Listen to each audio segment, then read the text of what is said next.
हरे कृष्ण कृष्ण कृष्ण हरे हरे, हरे राम राम राम हरे हरे। मुखं करोति वाचालं पंगुं लंघयते गिरिं, यत्कृपातमहं वन्दे श्रीगुरुं दीनतारिणम्। हरे कृष्ण।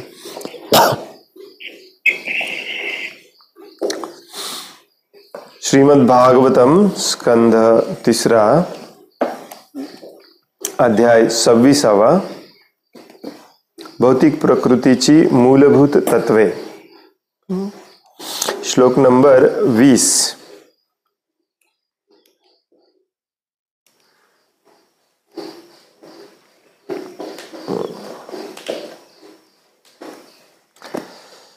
विश्वम आत्मगतम व्यंजन कूटस्थ जगदंकुर स्वतेजसा अपीबत तीव्रम आत्मप्रस्वापनम तमः।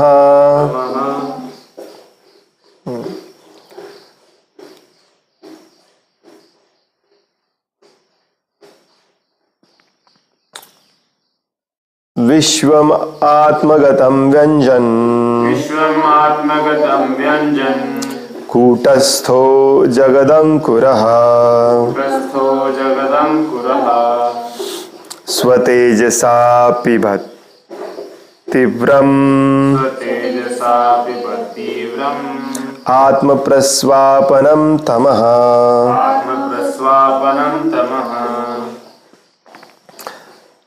विश्वम आत्मगतम व्यंजन कूटस्थो जगदंकुरः स्वतेजसा पिबत तीव्रम आत्मप्रस्वापनम तमः। विश्वमात्मगतं व्यंजन कूटस्थो जगदंकुरः स्वतेजसा पिबत तीव्रम आत्मप्रस्वापनम तमः।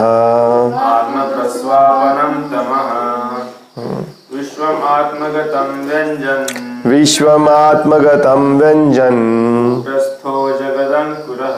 कूटस्थो जगदंकुरः स्वतेजसा पिबत तीव्रम आत्मप्रस्वापनम तमः। विश्वमात्मगतं व्यंजन कूटस्थो जगदंकुरः स्वतेजसा पिबत तीव्रम आत्मप्रस्वापनम तमः। विश्वम विश्व आत्मगतम स्वतःमध्येच समाविष्ट असलेले व्यंजन प्रकट करून कूटस्थ अपरिवर्तनीय जगत अंकुरः संपूर्ण वैश्विक अभिव्यक्तीचे मूळ स्वतेजसा स्वतःच्या तेजाने अपिबत गिळंकृत केला तीव्रम तीव्र आत्मप्रस्वापनम ज्याने महत्त्व आवृत्त केले होते तमः अंधकार। भाषांतर आहे, ज्यामध्ये सर्व ब्रह्मांडे समाविष्ट असतात, जे अखिल वैश्विक अभिव्यक्तीचे मूळ आहे, आणि जे संहार काळी नष्ट होत नाही, संहार काळी नष्ट होत नाही. ते तेजपुंज महत्त्व ते तेजपुंज महत्त्व निरनिराळी वैविध्ये निरनिराळी वैविध्ये आविष्कृत करते आविष्कृत करते. आणि तदनंतर प्रलयसमयी तेजाला आवृत्त करणाऱ्या अंधकारास गिळंकृत करते अंधकारास गिळंकृत करते.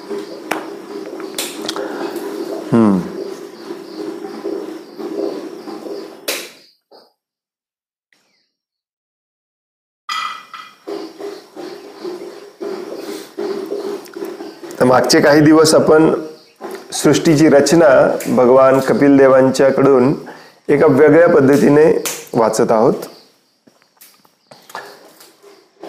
महत्त्व, प्रधान, प्रकृती, ब्रह्म, 24 तत्व, 25वा तत्व काळ, उजळणी. आणि अशा प्रकारे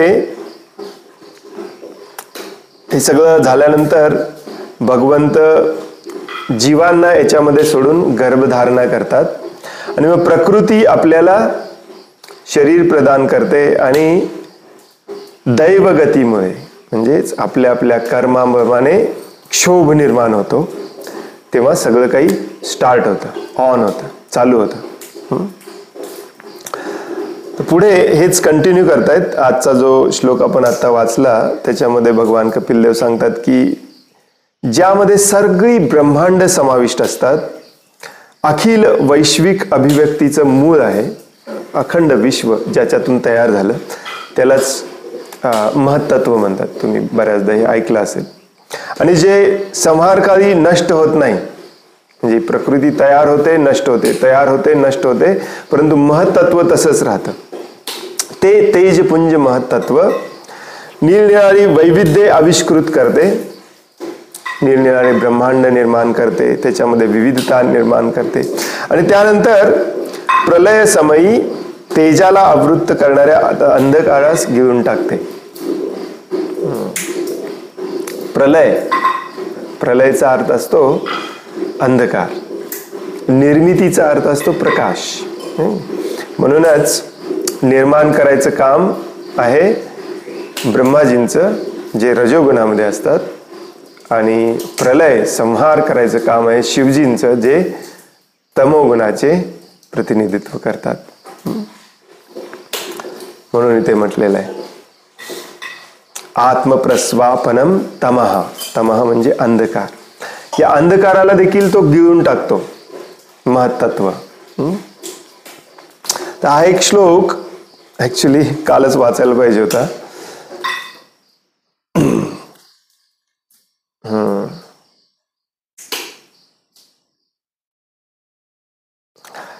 तर इथे निर्मिती झाल्यानंतर संपतंय कसं हे पण सांगितलं. कारण सध्या आपण फक्त जे ओरिजिनल आहे, ज्याच्यापासून सगळं निर्माण होतं, ते वाचत आहोत. तर हे पटकन वाचून घेऊया, म्हणजे पुढची निर्मिती अजून भगवंत सांगतात. तात्पर्य: परमपुरुष भगवंत शाश्वत, आनंदमय आणि ज्ञानमय असल्यामुळे त्यांच्या विभिन्न शक्तीशी ही सुप्तावस्थेत नित्य अस्तित्वात असतात. अशा रीतीने महत्त्वाची निर्मिती करण्यात आली तेव्हा त्याने भौतिक अहंकार प्रकट केला आणि प्रलय समयी वैश्विक अभिव्यक्तीस आच्छादित करणारा अंधकार गिळंकृत केला. या संकल्पनेचे अधिक स्पष्टीकरण पुढील प्रमाणे करता येईल. रात्रीच्या अंधाराने प्रभावित होऊन मनुष्य रात्रीच्या वेळी निष्क्रिय होतो, परंतु प्रातःसमयी तो जागृत होतो तेव्हा रात्रीचे आवरण वा निद्रावस्थेतील विस्मरणशीलता नष्ट होते. त्याचप्रमाणे प्रलयाच्या रात्रीनंतर महत्त्व प्रकट होतो. त्यावेळी या भौतिक जगातील विविधतेचे प्रदर्शन करण्यासाठी त्याचे तेज पुन्हा आविष्कृत होते. आता हे दुसऱ्या स्कंदामध्ये जिथे आपण प्रलय निर्मिती 2-3 वेळा वाचलं, तिथे देखील आपण हे वाचलेलं आहे की 2 प्रकारचे प्रलय असतात. ब्रह्माजींची रात्र आणि ब्रह्माजींचा एंड. ब्रह्माजींची जेव्हा रात्र होते त्या रात्रीच्या काळामध्ये सगळं काही सुप्तावस्थेमध्ये ठेवलं जातं आणि ब्रह्माजींच्या दिवसाला ते पुन्हा प्रकट केलं जातं. आणि तसंच जेव्हा ब्रह्माजीच संपतात तेव्हा सगळं काही परत भगवंतांच्या शरीरामध्ये सुप्त अवस्थेमध्ये ठेवलं जातं आणि हे महत्त्व त्याला पुन्हा प्रकट करतं, पुन्हा प्रकाशित करतं. प्रभुपाद इथं उदाहरण देतात की जसं रात्रीनंतर पुन्हा दिवस येतो, दिवसानंतर पुन्हा रात्र येते, कंटिन्युअसली चालू असतं. सांगायचा मुद्दा हा आहे की महत्त्व हे नित्य आहे, शाश्वत आहे. त्याला कोणीही संपवू शकत नाही किंवा थांबवू शकत नाही. भौतिक प्रकृतीचं हे जे प्रकटीकरण असतं, प्रधानमधून प्रकृतीमध्ये जे दिसतं आपल्याला, ते मात्र बनतं नष्ट होतं, बनतं नष्ट होतं. ही प्रतिक्रिया हे जे काय म्हणतात त्याला, सायकल, चक्र, हे कंटिन्युअसली चालू असतं. आता पुढे ऑफकोर्स हे सगळं आपण बऱ्याच वेळेला वाचलेलं आहे. दुसरा स्कंद अख्खा याच्यासाठीच आहे, तिसरा अर्धा स्कंद याच्यासाठीच आहे. त्यामुळे आपण याच्यामध्ये डीपमध्ये जाऊन आता अभ्यास करणार नाही. या सगळ्याचा मी कसा अडकलो याच्याशी काय संबंध आहे हे भगवान कपिलदेव पुढे कंटिन्यू करणार आहेत, त्याच्यामध्ये आपल्याला इंटरेस्ट आहे. तर पुढचा श्लोक आहे, यत्तत् स्वत्वगुणं स्वच्छं शांतं भगवतः पदं यदाहुर्वासुदेवाख्यं चित्तं तन्महदात्मकं चित्तं तन्महदात्मकं. भगवंतांविषयक ज्ञानाचा जो निर्मळ आणि शांत स्तर आहे आणि जो सामान्यतः वासुदेव किंवा चेतना म्हणून ओळखला जातो, तो सत्वगुण महत्त्वामध्ये प्रकट होतो.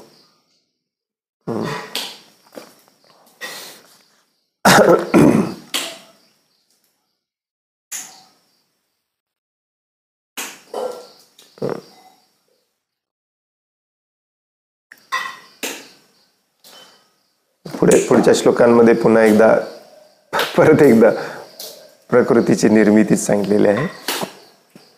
परंतु हे श्लोक महत्वाचे आहेत. जसं आत्ता जो श्लोक वाचला, ध्यानपूर्वक ऐका म्हणजे तुमच्या लक्षात येईल की आता हे प्रकृती निर्माण झाली, काळ निर्माण झाला, 25 तत्व निर्माण झाले, त्याच्यामध्ये जीव आले, विविधता निर्माण झाली, त्यानंतर सत्वगुण निर्माण केला जातो, रजोगुण निर्माण केला जातो, तमोगुण निर्माण केला जातो, त्रिगुणमयी माया.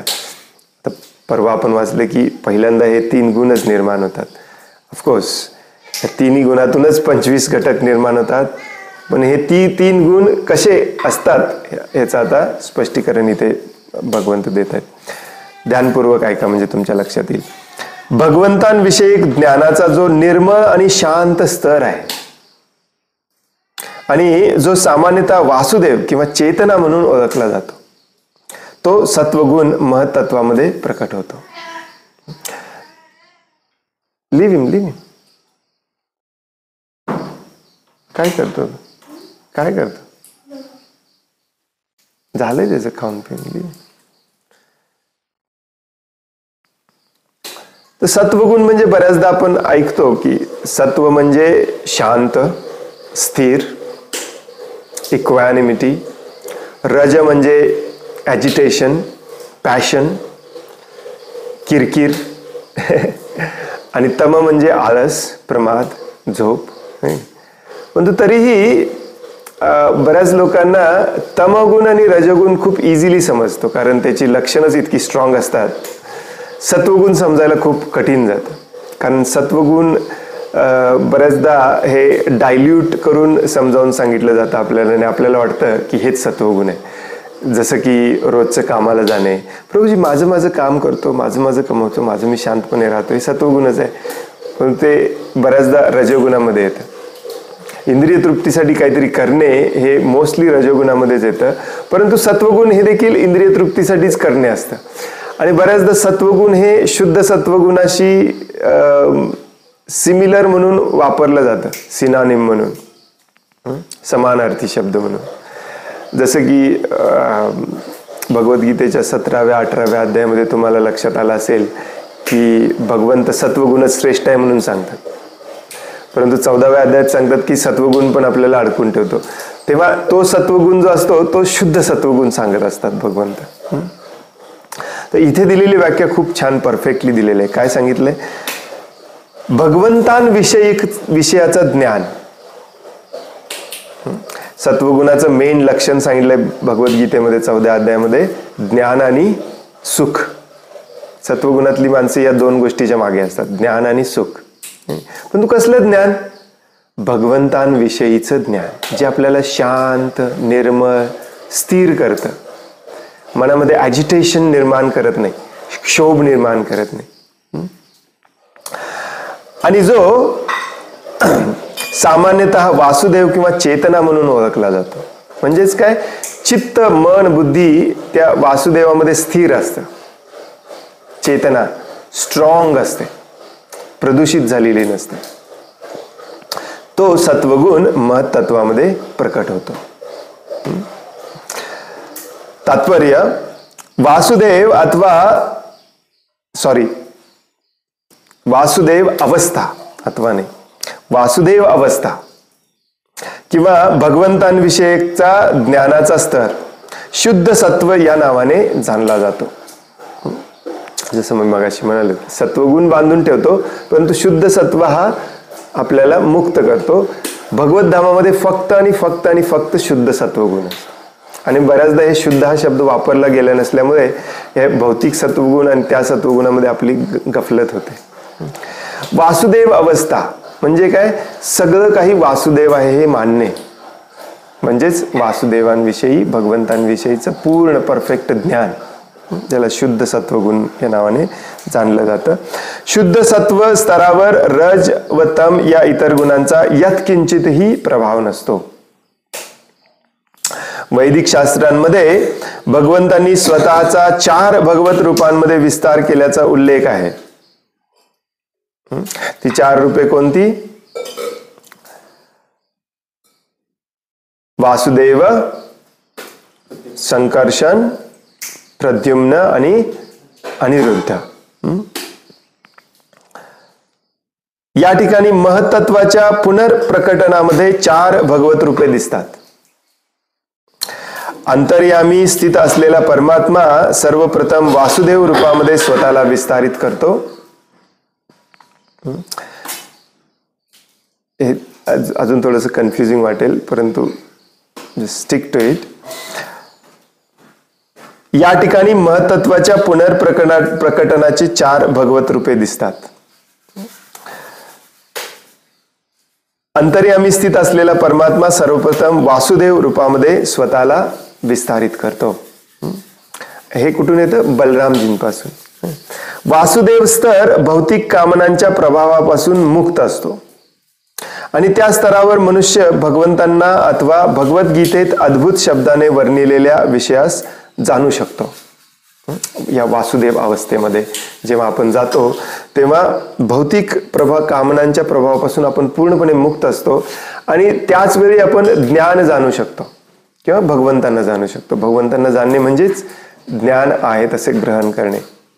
आणि म्हणूनच बघा, भगवद्गीतेचं कितीतरी वेळा वाचन श्रवण केलं तरी लक्षात येत नाही, किंवा बऱ्याचदा असं होतं की वेगळं वाचतो आपण एक आणि करतो वेगळंच, कारण आपण त्या वासुदेव अवस्थेमध्ये नसतो. आणि वासुदेव अवस्था भगवद्गीतेतच सांगितलेलं आहे.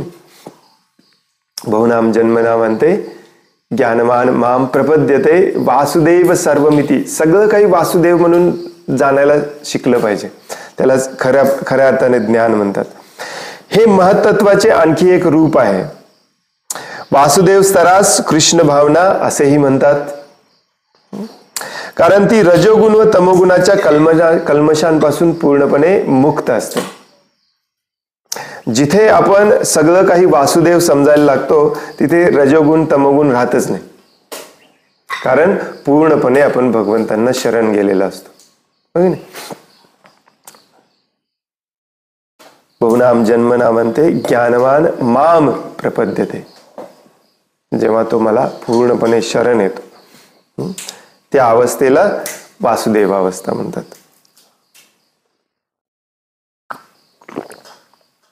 रज आणि तमोगुणाच्या जिथे लवलेशी नाही, आणि यालाच कृष्ण भावना असं म्हणू शकतो आपण. ज्ञानाच्या या निर्मळ स्तरामुळे मनुष्याला भगवंतांचे स्वरूप जाणून घेण्यास मदत होते, सहाय्य होते. या वासुदेव अवस्थेचेच वर्णन भगवद्गीतेत क्षेत्रज्ञ असेही करण्यात आलेले आहे. परमात्मा, क्षेत्रज्ञ म्हणजे परमात्मा. क्षेत्रज्ञ दोन प्रकारचे असतात. आपण ही क्षेत्रज्ञ आहोत आणि परमात्मा भगवान श्रीकृष्ण हे देखील क्षेत्रज्ञ आहेत. क्षेत्रज्ञ म्हणजे क्षेत्राचा स्वामी, क्षेत्र म्हणजे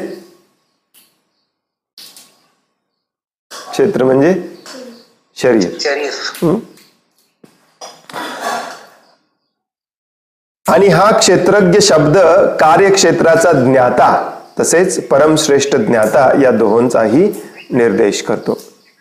एका विशिष्ट प्रकारचे शरीर व्यापलेला जीव केवळ त्याच शरीराविषयी जाणतो, परंतु परम ज्ञाता वासुदेव हे केवळ एक विशिष्ट शरीरच जाणतात असे नाही, तर ते विविध प्रकारच्या सर्व शरीरांमधील कार्यक्षेत्रेही जाणतात. हा आपण पण क्षेत्रज्ञ आहोत, आपण पण आत्मा आहोत. ते पण क्षेत्रज्ञ आहेत, ते पण आत्मा आहेत, परंतु त्यांना जनरली परम आत्मा किंवा परमात्मा म्हटलं जातं. आणि मेन डिफरन्स काय आहे दोघांमधला? मी क्षेत्रज्ञ आहे फक्त या क्षेत्राचा. या क्षेत्रामध्ये काय चालू आहे, काय घडतंय, काय संवेदना चालू आहेत, काय विचार चालू आहेत, तेवढंच मला कळतंय. तुमच्या शरीरामध्ये काय घडतंय, काय संवेदना चालू आहेत, काय विचार चालू आहेत, मी नाही जाणू शकत.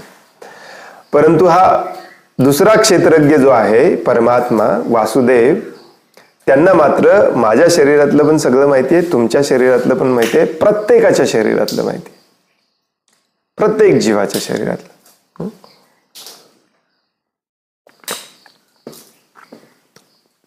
निर्मळ भावनेमध्ये किंवा कृष्ण भावनेमध्ये स्थित होण्यासाठी मनुष्याने वासुदेवांचे पूजन केलेच पाहिजे. वासुदेव सर्वमिती. वासुदेव म्हणजेच एकमेव श्रीकृष्णच होत. जेव्हा श्रीकृष्ण किंवा श्री विष्णू हे त्यांच्या अंतरंगा शक्तीच्या सहचर्या विनाच असतात, तेव्हा ते वासुदेव होत. जेव्हा श्रीकृष्ण किंवा श्री विष्णू हे त्यांच्या अंतरंगा शक्तीच्या सहचार्या विना असतात, तेव्हा ते वासुदेव होत. ते सगळं काही लक्षात ठेवायची गरज नाही, परंतु तरी समजावून घ्यायचा प्रयत्न करा. भगवंत स्वतःला विस्तारित करतात. बलरामजी, त्यानंतर वासुदेव, प्रद्युम्न, अनिरुद्ध, संकर्षण, असं विस्तार करीत करीत करीत ते आपल्या हृदयापर्यंत येऊन पोहोचतात, नारायण रूपामध्ये, परमात्मा रूपामध्ये. हे आपण ट्रेस करत गेलो मागे तर आपल्याला भेटतात ते वासुदेव, आणि यालाच वासुदेव स्वरूप म्हटलेलं आहे. आणि इथे त्यांच्या अंतरंगा शक्तीच्या सहचार्या विना म्हणजेच काय, अंतरंगा शक्ती तिकडे असते भगवत धामामध्ये, इथे भगवंत स्थित असतात आपल्यासोबत, म्हणून अंतरंगा शक्तीच्या सहचार्या विना. सहचार्या विना.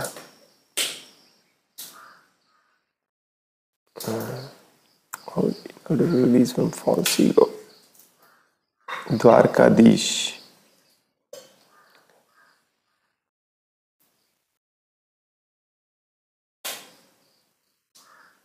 एक मिनिट है. Clear in order, Krishna. Vasudev is Krishna alone when Krishna or Vishnu is alone without the accompaniment of his internal energy. Okay.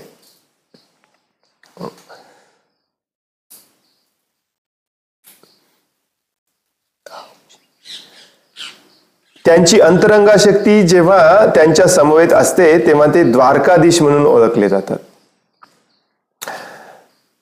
जेव्हा अंतरंगा शक्ती त्यांच्या सोबत असते तेव्हा ते द्वारकाधीश म्हणून ओळखले जातात. जेव्हा त्यांच्या सोबत नसते तेव्हा ते वासुदेव म्हणून ओळखले जातात.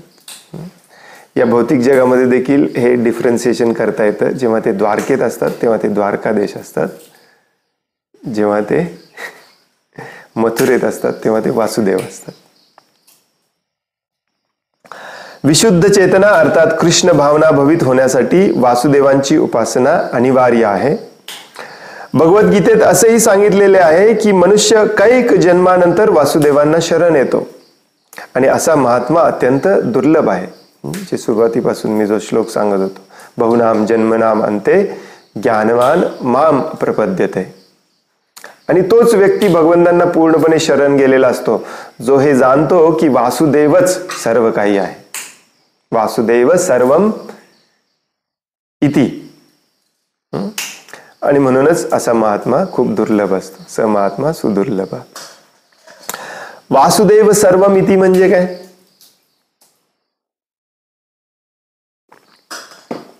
किंवा ही वासुदेव अवस्था म्हणजे काय? वासुदेव अवस्था म्हणजेच ज्ञानाची ही परमोच्च अवस्था जिथे आपल्याला फिक्स परमनंटली पटलेलं असतं. वासुदेव सर्वमिती. तेच सिंपल भाषेमध्ये तोडून कसं समजून घ्यायचं की सगळं काही वासुदेव आहे. सगळं काही वासुदेवांचं आहे आणि सगळं काही वासुदेव आहे. म्हणजेच काय? बऱ्याच लोकांना हे पण पटतं परंतु ते आचरणात येत नाही. हे आचरणात आणणे म्हणजे काय? सगळं काही वासुदेव आहे. मग मी याचा द्वेष कसा काय करू शकतो? त्याचा द्वेष कसा काय करू शकतो? सगळं काही वासुदेवांचं आहे, मग मी याचा मी कसा काय भोग करू शकतो? हे वासुदेवांसाठीच वापरलं पाहिजे या स्टेजला येणे. आणि हे स्टेज आता तुमच्या लक्षात आलं असेल की याला स महात्मा सुदुर्लभ का म्हटलेलं आहे. कळतं सगळं, परंतु या स्टेजला आपलं चित्त, आपली बुद्धी, आपली भावना, आपलं कॉन्शियसनेस या स्टेजला फिक्स करणे खूप कठीण असतं. आपलं सगळं काही भगवंतांसाठी वापरणे, सगळं दिसतंय ते सगळं भगवंतांचं आहे हे मान्य करणे, माझ्या स्वतःच्या भोगासाठी काही नाही हे 100% विदाउट डाऊट मान्य करणे, इथे आपली गफलत होते. याला वासुदेव अवस्था म्हणतात. आणि हे अत्यंत कठीण असतं. भले तुम्ही जप करत असाल, सगळं करत असाल, हो की नाही, व्हेरी डिफिकल्ट. परंतु यालाच महात्मा म्हटलं जातं आणि महात्माच भगवंतांचा भक्त असतो.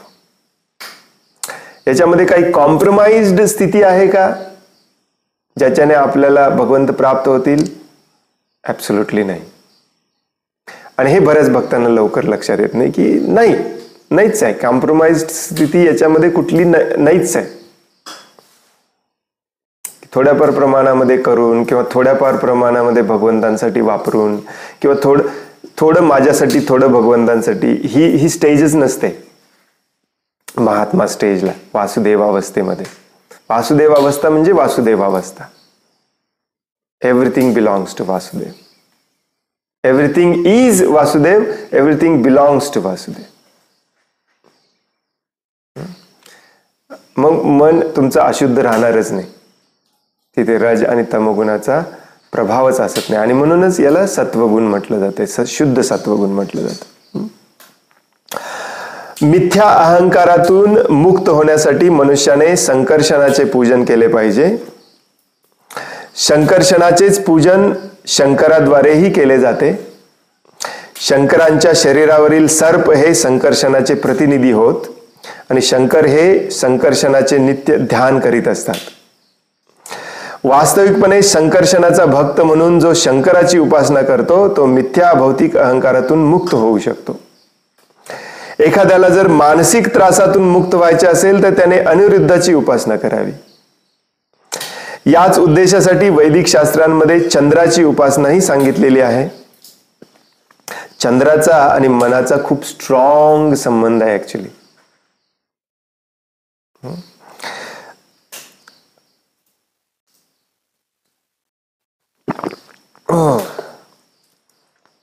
म्हणूनच बघा, भूत अंगात कधी येते? एकतर अमावस्येच्या रात्री किंवा पौर्णिमेच्या रात्री. पौर्णिमेच्या रात्री भूत येत नाही. पौर्णिमेच्या रात्री रजोगुण स्ट्रॉंग होतो. अमावस्येच्या रात्री तमोगुण स्ट्रॉंग होतो, कारण अंधकार जास्त असतो. भूत पिशाच असले प्रकार अमावस्येच्या रात्री स्ट्रॉंग होतात. आणि कामवासना, काम इच्छा, भौतिक इंद्रिय तृप्तीची इच्छा ही पौर्णिमेच्या दिवशी स्ट्रॉंग असते. आणि मग अशा वेळी मन शांत राहत नाही म्हणून अनिरुद्धांची उपासना करायला सांगतात. हे आता संकर्षण म्हणजे उपासना करण्यासाठी शिवजींची, अनिरुद्धांची उपासना करण्यासाठी चंद्राची, हे त्या त्या देवतांचे त्या त्या भगवंतांच्या त्या रूपाचे, त्या देवता रूपामध्ये प्रतिनिधी टाईप असतात. ते स्वतः देखील त्यांची उपासना करत असतात. आता इथे असं दिलंय म्हणून आपण करायचं काय उद्यापासून? न केलेलं बरं. पण बरेच लोक शिवजींची उपासना खूप सिन्सिअरली, प्युअरली करतात. मी पाहिलेलं आहे ॲक्च्युली. त्याच्यात पण काही प्रॉब्लेम नसतो. त्याचप्रमाणे स्थिर बुद्धीसाठी मनुष्याने प्रद्युम्नाची पूजा करावी. बुद्धी स्थिर राहावी. प्रद्युम्नाची प्राप्ती ब्रह्मदेवांच्या उपासनेद्वारे करता येते. कारण ब्रह्मदेव सगळ्यात बुद्धिमान आहेत, सृष्टीची रचना करतात.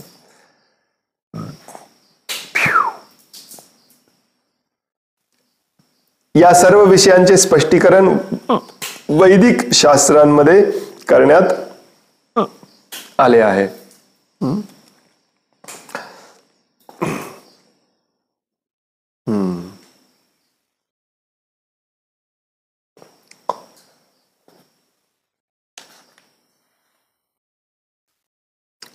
पुढचा श्लोक छोटासा तात्पर्य आहे, तो वाचूया आणि मग थांबूया आपण. स्वच्छत्वम विकारित्वम शांतत्वमिति चेतसा वृत्तिभिर्लक्षणम प्रोक्तम यथापाम प्रकृती परा. महत्त्वाच्या अभिव्यक्तीनंतर ही वैशिष्ट्ये एकाच वेळी प्रकट होतात. ज्याप्रमाणे पृथ्वीच्या संपर्कात येण्यापूर्वी पाणी आपल्या स्वाभाविक स्थितीत स्वच्छ, मधुर आणि शांत असते, त्याचप्रमाणे शुद्ध चेतनेची वैशिष्ट्यपूर्ण लक्षणे म्हणजे पूर्ण शांती, निर्मळपणा आणि अविकारीपणा ही होत.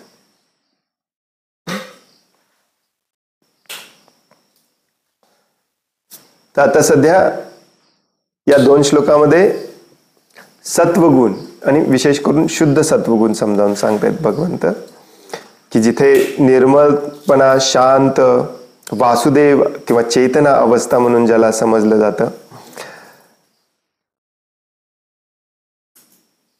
ही सगळ्यात पहिल्यांदा निर्माण होते आणि मग त्यानंतर अहंकार वगैरे निर्माण होतात. पुढच्या श्लोकांमध्ये सांगतील भगवंत. तर हे आता जसं आपण वाचलं तेच थोडंसं कंटिन्यू केलेलं आहे. याच्यामध्ये महत्त्वाच्या अभिव्यक्तीनंतर ही वैशिष्ट्ये एकाच वेळी प्रकट होतात. म्हणजे ही गुण एकाच वेळी प्रकट होतात. ज्याप्रमाणे पृथ्वीच्या संपर्कात येण्यापूर्वी पाणी आपल्या स्वाभाविक स्थितीत स्वच्छ, मधुर आणि शांत असते, त्याचप्रमाणे शुद्ध चेतनेची वैशिष्ट्यपूर्ण लक्षणे म्हणजे पूर्ण शांती, निर्मळपणा आणि अविकारीपणा. आता हे प्रॅक्टिकल आहे आपल्यासाठी, आहे की नाही?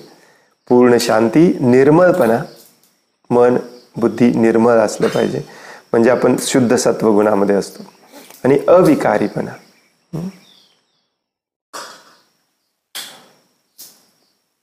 अविकारीपणा म्हणजे काय?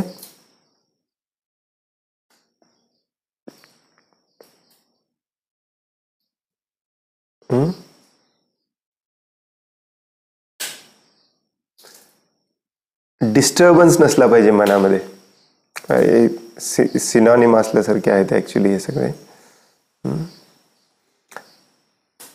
प्रभुपाद इंग्लिशमध्ये म्हणतात serenity, clarity and freedom from distraction, complete serenity.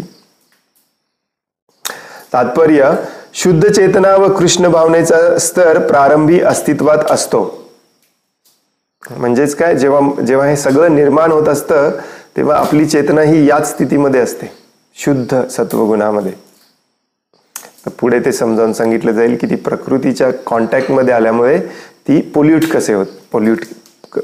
प्रदूषित कशी होते. सृष्टीच्या निर्मितीनंतर चेतना त्वरित प्रदूषित होत नाही. तथापि मनुष्य भौतिकतेने जितका अधिक प्रदूषित होत जातो तितकीच त्याची चेतनाही अंधुक होत जाते. प्रत्येक जन्मामध्ये आपण भौतिकतेने प्रदूषित होत असतो. सुरुवातीला आपण शुद्धच असतो आणि अजूनही शुद्ध आहेच ऍक्च्युली, फक्त हे आवरण आपल्यावरती चढत चाललंय अशुद्धतेचं. शुद्ध भावनेमध्ये मनुष्याला भगवंतांच्या अत्यल्प प्रतिबिंबाची जाणीव होऊ शकते. ज्याप्रमाणे स्वच्छ क्षुब्धता नसलेल्या आणि अशुद्धतेपासून मुक्त पाण्यामध्ये मनुष्य सर्व काही स्पष्टपणे पाहू शकतो, त्याचप्रमाणे शुद्ध भावनेमध्ये किंवा कृष्ण भावनेमध्ये मनुष्याला वस्तूंचे यथास्वरूप दर्शन होऊ शकते. तो परम भगवंतांचे प्रतिबिंब पाहू शकतो आणि त्याचबरोबर स्वतःचे अस्तित्वही पाहू शकतो.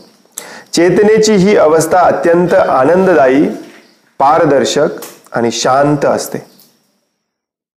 प्रारंभी चेतना शुद्धच असते. प्रभुपाद बऱ्याचदा याला समजावून सांगताना सांगतात की अजिबात धक्का न लावलेलं पाणी,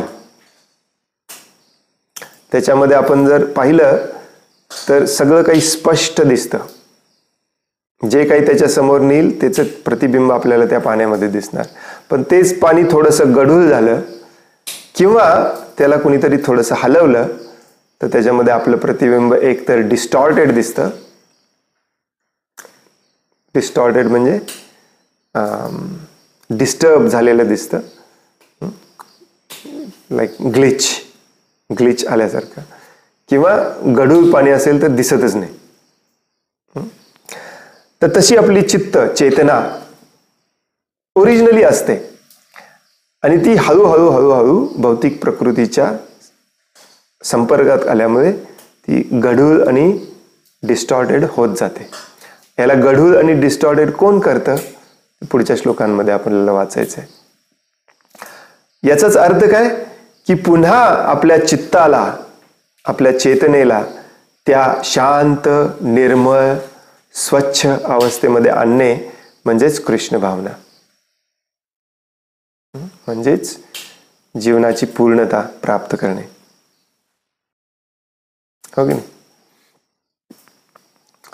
आता याचंच फोडून तुम्हाला इझिली भगवद्गीतेमध्ये सांगितलेलं आहे. अमानित्वम, अदंबित्वम, अहिंसा, क्षांतीर, आर्जवम,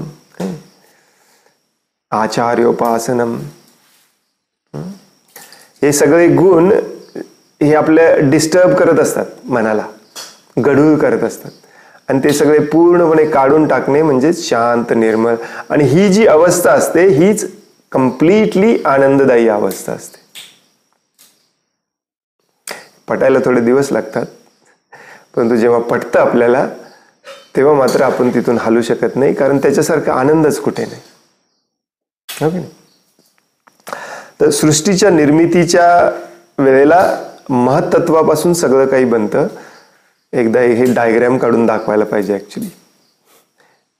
श्रीकृष्ण, बलरामजी, वासुदेव, संकर्षण, प्रद्युम्न, अनिरुद्ध, महाविष्णू, महत्त्व, कारणोदक्षाई विष्णू, गर्भोदक्षाई विष्णू, ब्रह्माजी, शिरोदक्षाई विष्णू, परमात्मा,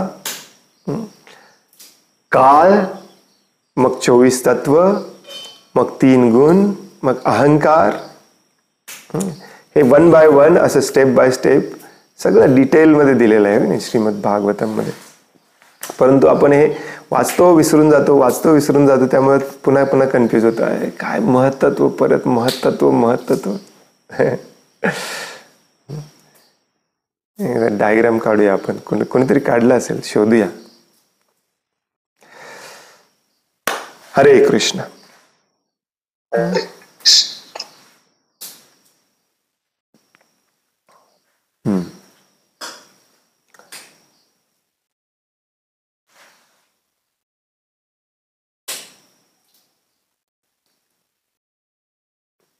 आपला सिक्वेन्स डोक्यामधला सोडू नका.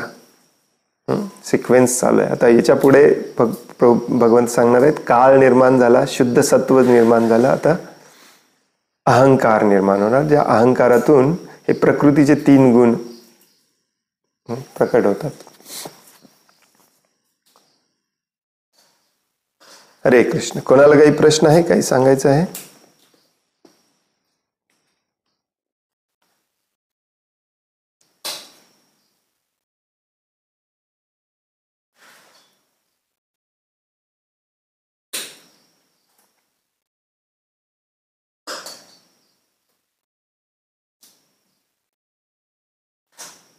हरे कृष्ण प्रभूजी, दंडवत प्रणाम.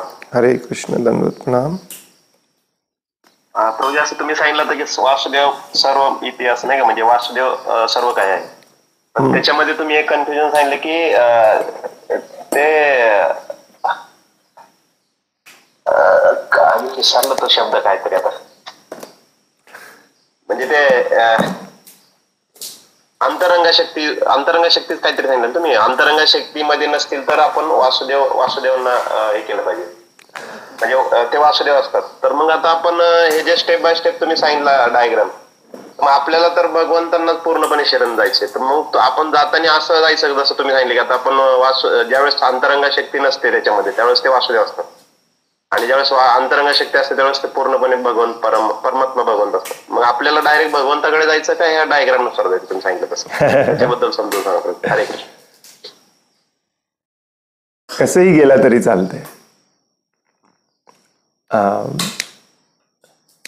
अंतरंग शक्ती विना असतात याचा अर्थ असा आहे की वासुदेव हे आपल्या सगळ्यात जवळचं रिप्रेझेंटेशन आहे भगवंतांचं, म्हणजेच परमात्मा. आता हे परमात्म्याचं आपण आता ट्रेस करत गेलो तर आपण शेवटी जाऊन पोहोचतो वासुदेवांपर्यंत. भगवान श्रीकृष्ण सगळ्यात पहिल्यांदा स्वतःला विस्तारित करतात बलरामजींमध्ये. ऍक्च्युली एकाच वेळी ते स्वतःला विस्तारित करतात बलरामजी आणि श्रीमती राधाराणीमध्ये. आणि तीच त्यांची अंतरंग शक्ती असते. आणि तिथून पुढचं जे काही विस्तार होतो तो सगळा या बहिरंगा शक्तीसाठी विस्तार केलेला असतो. नसेल तर काही गरजच नाही आहे भगवंतांना ते करायची, हा त्याचा अर्थ आहे. हे जे विस्तार आपण अभ्यास करतो नेहमी, वासुदेव, प्रद्युम्न, संकर्षण, अनिरुद्ध, त्यापासून पुन्हा हे बऱ्याचदा चतुर्व्यूह निर्माण होतात, एकदाच नाही. आणि मग त्याच्यापासून महाविष्णू, आणि मग महाविष्णूंच्या सोबत महत्त्व असतं, आणि मग त्याच्यापासून पुरुष अवतार, असं होत होत होत शेवटी क्षीरोदक्षाई विष्णू आपल्या हृदयामध्ये नारायण स्वरूपामध्ये, परमात्मा स्वरूपामध्ये स्थित होतात. तर या सगळ्यांचा उगम तिथपर्यंत जातो वासुदेवांपर्यंत म्हणून सांगे. तर याचा अर्थ असा असतो की अंतरंग शक्तीमध्येच आपल्याला शेवटी जायचं आहे, परंतु तो जाण्याचा मार्ग आहे वासुदेवांथ्रू, वासुदेवांच्या मार्गे, वाया वासुदेव. त्यामुळे असं नाही आहे की वासुदेव समजले म्हणजे तिथेच आपण थांबलो. हे वासुदेव ऍक्च्युली त्या अंतरंग शक्तीचं या बहिरंग शक्तीमध्ये प्रतिनिधित्व करतात. ते डायरेक्टली करत नाहीत, अशा बरेच चेन मधून करतात. जसं की या चेन मध्ये कुठेही आपण एका ठिकाणी आपलं मन स्थिर करू शकतो. बरेचसे लोक विष्णू भगवंतांवर स्थिर करतात. त्यांना वासुदेव सांगितलं तर लवकर कळत नाही. हे काय चुकीचं आहे का? नाही, याला काय चुकीचं म्हणता येत नाही. हे शास्त्रामध्ये याला वासुदेव अवस्था म्हटलेली आहे, ज्या अवस्थेमध्ये आपण पूर्णपणे शरण गेलेलो असतो. आणि ते आपल्याला अंतरंग शक्तीमध्येच घेऊन जातं. आपण ऑलरेडी अंतरंग शक्तीचेच भाग आहोत. इथे सांगण्याचा उद्देश असा होता की वासुदेव आणि त्यांच्यापासून पुढे झालेले सगळे विस्तार हे भगवंतांच्या अंतरंगा शक्तीच्या मदतीविना कार्य करत असतात. आणि त्याच्या पलीकडचे जे भगवंतांचे विस्तार असतात, मूलतः बलरामजी आणि श्रीमती राधाराणी हे भगवंतांच्या अंतरंगा शक्ती सहित काम करत असतात. याचा अर्थ असा नाही की आपल्याला अंतरंग शक्ती सोडून द्यायची आहे, वासुदेवांना धरायचंय म्हणजे अंतरंग शक्ती सोडून द्यायचंय असं नाही. तर या भौतिक प्रकृतीच्या प्रकटीकरणासाठी हे सगळे विस्तार केले जातात. तिथून बहिरंगा शक्ती सुरू होते.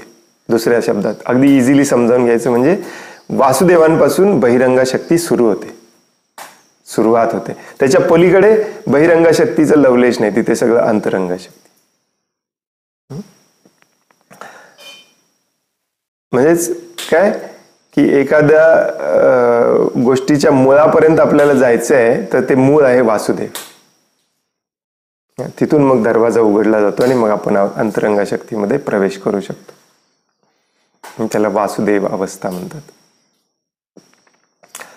मग याच्यामध्ये काय असं डिफरन्शिएशन म्हणजे वेगळे पण नाही आहे की तुम्हाला वासुदेवांवरती तुम्ही मन केंद्रित केला म्हणजे तुम्ही बहिरंग शक्तीमध्ये राहता, असं त्याचा अर्थ नाही.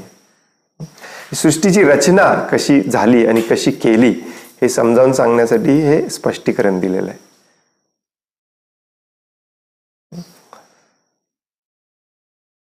आणि आपण वासुदेव सर्वमिती या अवस्थेला का गेलं पाहिजे? कारण आता सध्या आपण अहम सर्वमिती या अवस्थेमध्ये आहोत सगळं. म्हणूनच त्या वासुदेवांपासून सुरू झाल्यामुळे हे सगळं वासुदेवांच्या मालकीचं आहे. ही मनाची अवस्था तयार झाली पाहिजे. मग वासुदेव असं म्हणणार नाहीत माझ्या मालकीचं आहे, मी श्रीकृष्णांना देणार नाही. वासुदेव श्रीकृष्ण एकच आहे, एकच आहे, त्याच्यात काही फरक नसतो. बऱ्याचदा समजावून सांगताना असं सांगितलं जातं कारण जे आपल्या जवळचं आहे ते आपल्याला लवकर समजतं. जे आपल्या जवळ आहे त्याला आपण लवकर शरण जाऊ शकतो. गुरुनं शरण जाणे सोपं असतं भगवंतांना शरण जाण्यापेक्षा. म्हणून याला वासुदेव अवस्था म्हटलेली. होपफुली लक्षात आलं असेल तुमच्या थोडंफार.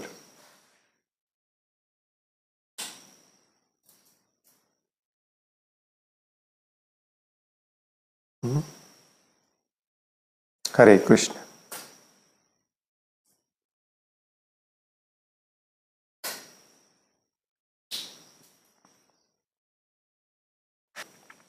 हरे कृष्ण.